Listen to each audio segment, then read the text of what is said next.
On today's episode, we are going to be mounting the spool to the engine plate. I was able to get everything aligned with the torque converter and the clutches and the chain alignment. So it's going to be easier for me to mount the spool to the bottom of the engine mount like you saw last episode. And then once we do that, we're going to be getting the suspension on and this thing's going to be driving.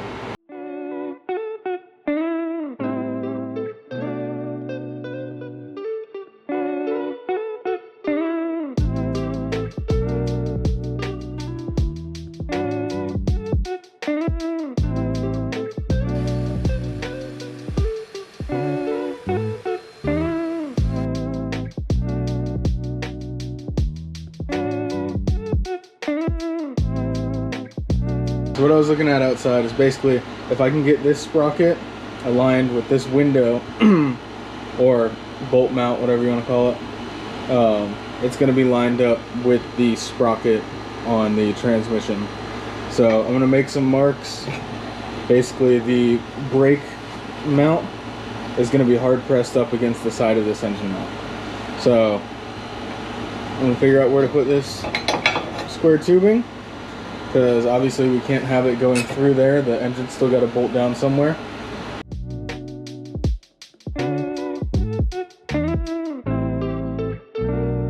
This is kind of what we're working with to give y'all a better visual. So this is going to be the bottom to the ground. So this is the adjustment bolt. We're going to weld a bar on here to give it adjustment for the chain.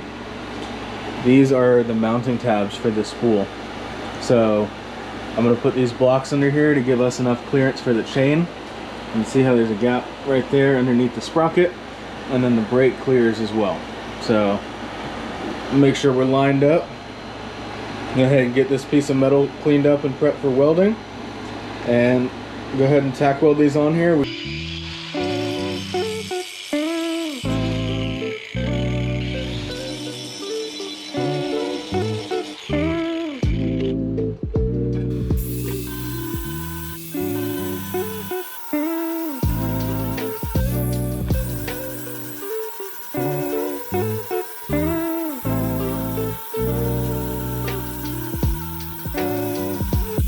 Alright, I got the engine plate all cleaned up for welding.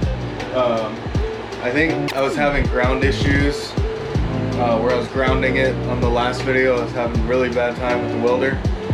So I made sure to specifically grind down a section of the engine mount just for the ground plate.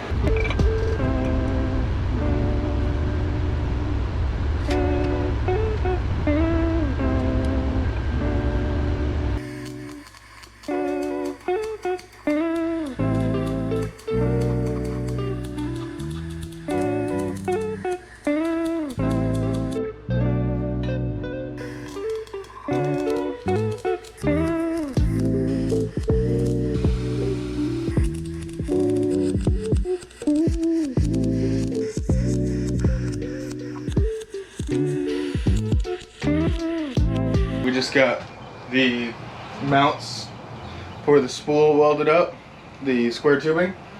So welder's performing a little bit better.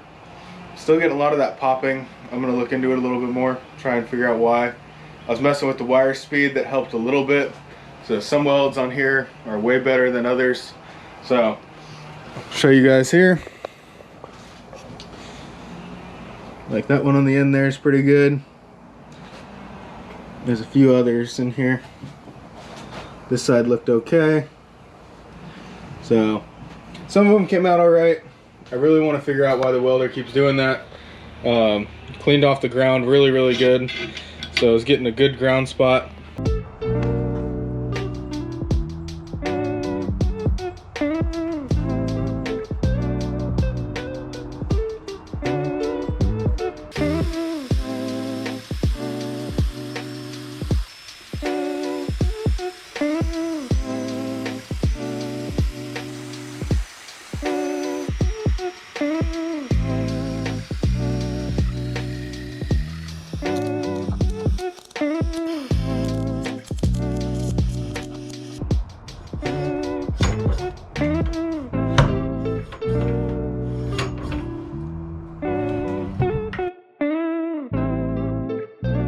Back on the hat cam today. I got this welded up. This thing's getting harder and harder to carry every time now that everything's mounted to it. But the engine plate in there, it actually rotated down a little bit, so I had to jack the frame up so I could get this on there. I rotate that upwards until it hits. It can sit right there. I don't know if I have a piece of wood around here. All right, we got these crossbars welded in here. We have the spool tacked on. As you can see, the sprocket is aligned with the sprocket on the transmission, which is awesome. And then we have this lined up. So we're getting closer and closer to getting this buggy running. You guys need to stay tuned, follow along. This build's getting better and better every day.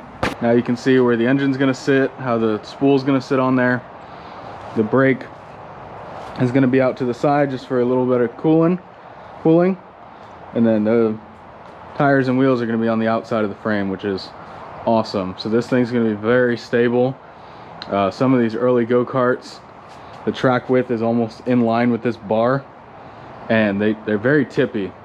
So bringing that out an additional foot on either side is going to be awesome.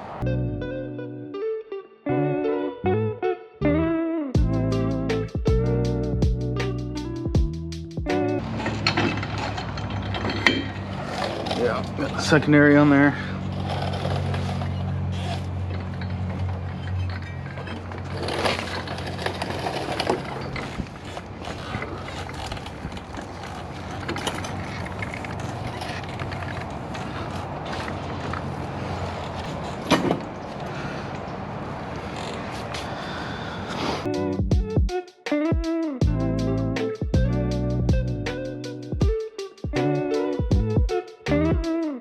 This is pretty cool here. We got the rear end jacked up, so you can see the spool moves freely. The engine's aligned here with the belt. Belt's got just enough jiggle in it that it can turn. It can turn without engaging the primary. That way the engine can idle and it won't be trying to grab the belt, because that'll overheat the transmission. That can burn out belts really quick. So super happy with how this looks right now. Here's it from the other side. Here's the brake.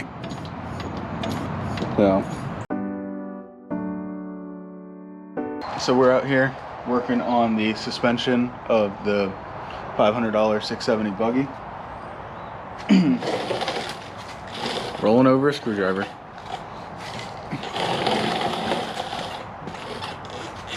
Just kind of mocking it up. I'm seeing where I need to be and where I need to mount the suspension to, so that I can integrate the engine, spool, and suspension mounts all into one. So it's actually crazy to see everything coming together out here. I'll give you guys a closer look. So you can see the Miata hub, the Miata axle, the upper and lower control arms from a Razor. I don't remember exactly what spec. So the mount for that front control arm, or the bottom front of the control arm, might be pretty easy. This upper control arm mount might be kind of tricky, seeing where it is compared to the clutch. But everything looks good. As you can see, it's just kind of resting there. So we got to figure out the final positions for everything. So I was having a hard time mocking up the rear frame to integrate the suspension and the engine mount. I want to build those seamlessly together. So I went up to Lowe's, and the metal's kind of expensive. It's across town, so it's like a day trip to go get some metal. The furring strips I found at Lowe's were like 30 bucks. It's like 5 minutes down the road. So we're gonna mock up with some wood. So instead of CAD, cardboard aided design, we're gonna do WAD, which is wood aided design, which is going to make it a lot easier to work with. So that's what you're going to see in this next time lapse. So stay tuned.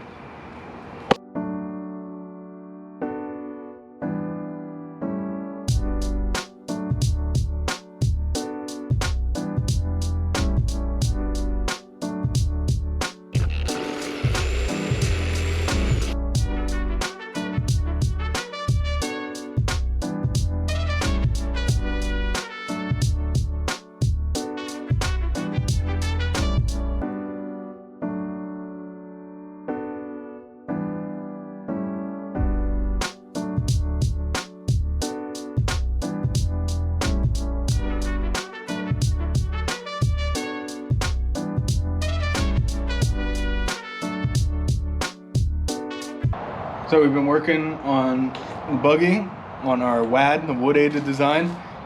Listen, it ain't pretty. I've been coming out here, I've been trying to figure out how to get started, how to design the frame. This is my first fabrication project ever, so it's not gonna be pretty. There is gonna be some 45-degree bends, which people advised against, but let me go ahead and show you guys what I've got so far, just for a generic frame. I got a horizontal bar going across the control arm. I'm trying to figure out how to mount it.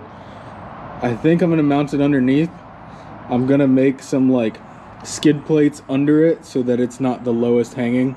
I have some flat stock I'm probably gonna run underneath of it so that it doesn't get ripped off by any obstacles, but it is gonna go underneath. It's the best way I can figure out how to do it right now. With what I got 2 vertical bars coming up to the basket, one here as you can see. I'm gonna make some crossbars. I haven't started on the other side yet. I'm gonna make some crossbars going over and connect it into the engine bracket, connect it to the transmission mount in a few spots. So this is what we've started with, and we're gonna continue working.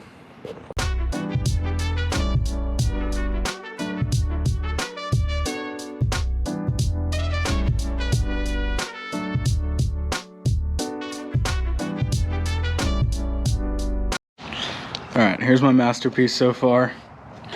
I've got the 2 vertical boards tying in to the bottom, and then I've got 2 horizontals. The control arms are gonna mount underneath of the horizontal boards. I wanted to leave enough room so I can get this primary clutch off.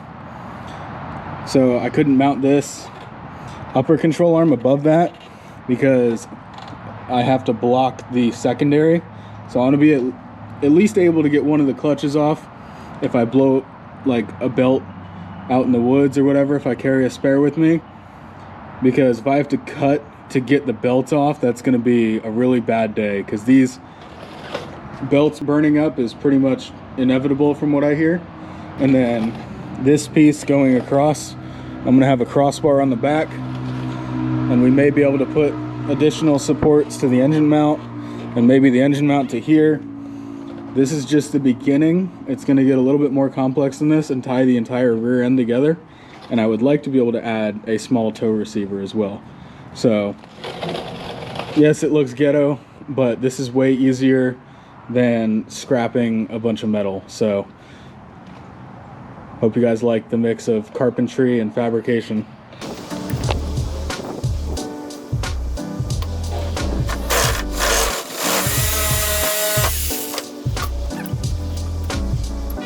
Just picked up this bench vise for I think $5 on Marketplace today. Ain't the biggest, but I don't have one yet, so this at least will hold the wood from stop sliding around over here. Hopefully.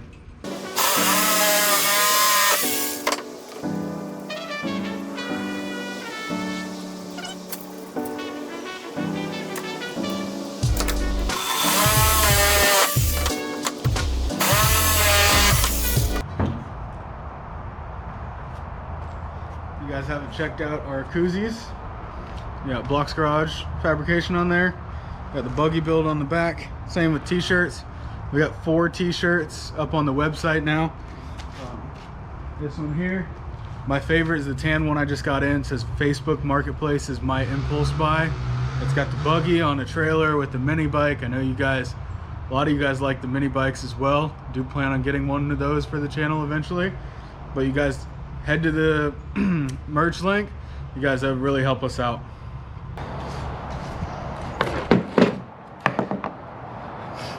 Alright, we just got everything marked up on where it needs to sit, and I got all these boards marked. So we're just going to assemble it on the table here so I don't keep breaking my back on the floor over there. And then we're going to line it up. Hopefully passenger side is the same as the driver's side. Now I just got to figure out what all my markings meant.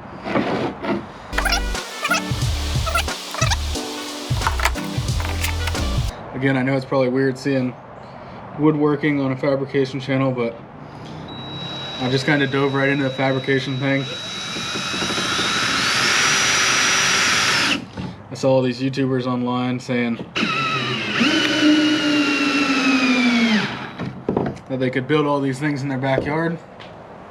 Little did I know they have a lot more tools than I do, so we're just gonna break it down really simple. Any of you guys could do this at home. I know it's not pretty, but it's gonna get the job done.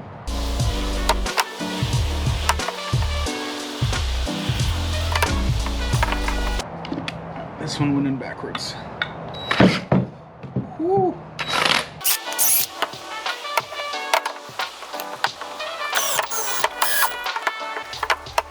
Get that one lined up.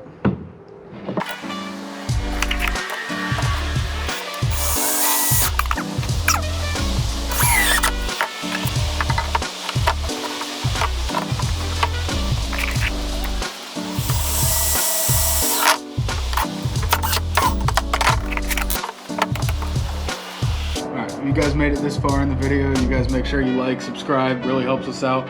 We're trying to get monetized so we could do cool builds. Been looking at some Jet Johns. Those are pretty sweet. A lot of lakes and rivers in this area we could go rip. Alright, we got the final piece. Ain't pretty, but that's the basics of it.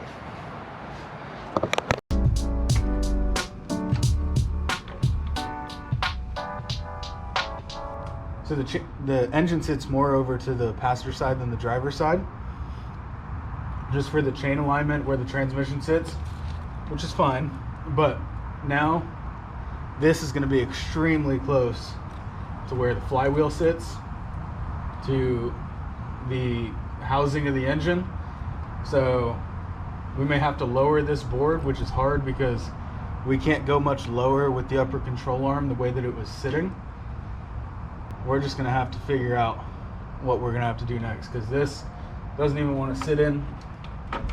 It's hitting this little bolt right here, which holds on the magneto and the coil and the plastic engine cover.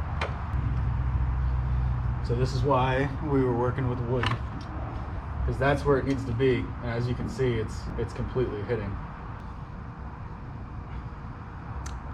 It's called a speed bump.